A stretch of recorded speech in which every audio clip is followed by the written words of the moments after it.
अतिथिगण जिन्होंने बहुत सुंदर भावों से अपने विचारों को आप सबके सम्मुख रखा।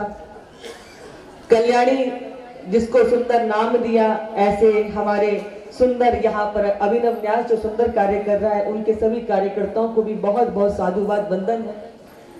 मैंने भारत माता की जय जयकार आपके सम्मुख करी। वैसे मेरा जब भी कहीं कोई संदेश होता है तो चूंकि मेरे परिचय में भी आया था कि परम पूज्य दीदी माँ साध्वी रितंभरा जी, जो जिनका नाम किसी परिचय का मोहताज नहीं है, और आज सुबह जब मैंने रामलला के दर्शन किए तो भोर से ही मुझे उनका बहुत स्मरण हो रहा था। उनका जब भी संबोधन होता है वो भारत माता की जैसे ही करते हैं, क्योंकि आप संपूर्ण विश्व में किसी भी देश के आगे देखेंगे तो कोई अमेरिका माता नहीं कहता, किसी के आगे जापान माता नहीं लिखा, लेकिन भारत माता है, यानी कि यह देश शक्ति से संचालित होता है। यदि राम और कृष्ण को भी इस धरती पर अवतार लेना हो तो उन्हें भी किसी माँ की कोख का आश्रय लेना पड़ता है, तब इस भूमि पर राम और कृष्ण भी अवतरित हो पाते हैं। लेकिन दुर्भाग्य रहा, जिस शिक्षा और संस्कृति की यहाँ बात की जा रही थी, निश्चित रूप से आज तक हमको जो इतिहास पढ़ाया गया वो मिथ्या पढ़ाया गया, गलत पढ़ाया गया, वामपंथियों के द्वारा रचित पढ़ाया गया। आज तक हमको ये पढ़ाया गया कि हम 1000 वर्ष तक गुलाम रहे, लेकिन हम कभी गुलाम रहे नहीं। अगर भारत के पास कुछ था ही नहीं तो दुनिया यहाँ लूटने के लिए क्या आती थी? भारत के अंदर केवल बताया गया कि अंग्रेजों से हमने छुटकारा पाया, नहीं, हमारे यहाँ मुगल आए, हूण आए, शक आए, अंग्रेज आए, सब यहाँ पर आए, लेकिन हम उनसे संघर्ष करते रहे। कभी उनके पैर भारत में जमने नहीं दिए।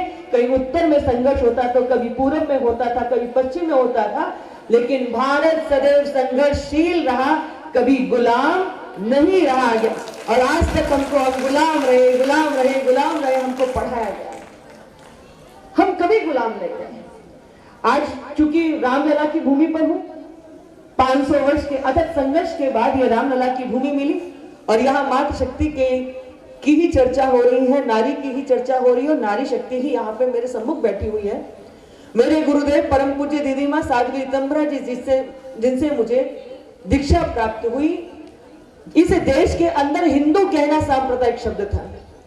आज तो हम सबका गौरव है कि हमें ऐसे यशस्वी प्रधानमंत्री मिले जिन्होंने एक सिंदूर की कीमत क्या होती है सारे विश्व को एक पल के अंदर बता दिया। इस देश में हिंदू कहना सांप्रदायिक शब्द था। हिंदू कहना आप समझते थे कि पता नहीं कौन सा अपराध कर दिया। जहां धारा 370 लगी पड़ी थी, भारत के अंदर कहीं रामलला की चर्चा नहीं कर सकते थे। आपने मालिनी अवस्थी जी का एक जो है आपने इंटरव्यू सुना होगा, उनको जो है स्टूडियो के अंदर उनको रामलला का गीत गाने नहीं दिया गया था। उस समय आप विचार कीजिए कि जब परम पूज्य दीदी माँ जी रामलला का कार्य कर रही थी तो उनको किस प्रकार की वेदनाओं से गुजरना पड़ा होगा। मृत्यु को प्रतिपल हाथों में लेके घूमते थे, न जाने कितनी बार नजदीक से मृत्यु का दर्शन किया गया। लोगों ने कहा भी कि हट जाओ, परंतु उनका एक ही ध्येय था, एक ही वाक्य निकलता था कि राम जी करा रहे हैं, राम जी का काम है, राम जी के काम में काहे का विराम है, जिंदा रहे तो जग जीवन लगाम है, मर भी गए तो रहने को स्वर्ग धाम है, हमको तो काम बस राम जी के काम से, और राम जी का मंदिर बनेगा धूम धाम। हमने इतिहास में पढ़ा, हमने पुस्तकों में पढ़ा, कई फिल्में भी आई, भगत सिंह आजाद के ऊपर मूवी भी बनी कि कैसे भेष बदल बदल कर कि उन सब ने हम सबको जागृत किया, देश के प्रति हमें सचेत किया, हमारी अपनी भूमिका को देश के प्रति निभाने के लिए मजबूर किया। ऐसे ही जब इस देश के अंदर राम जन्मभूमि के प्रति हुंकार थी कि इस भारत के भूमि पर आप देखो, हम वर्षों से इस जो है दीपावली के त्योहार को मनाते आ रहे हैं। क्यों मना रहे थे कि 14 वर्ष के बाद प्रभु राम जो है वनवास काट करके अयोध्या की भूमि पर लौटे, लेकिन अयोध्या राम की भूमि है कि नहीं है वो कोर्ट में फैसला चल रहा था।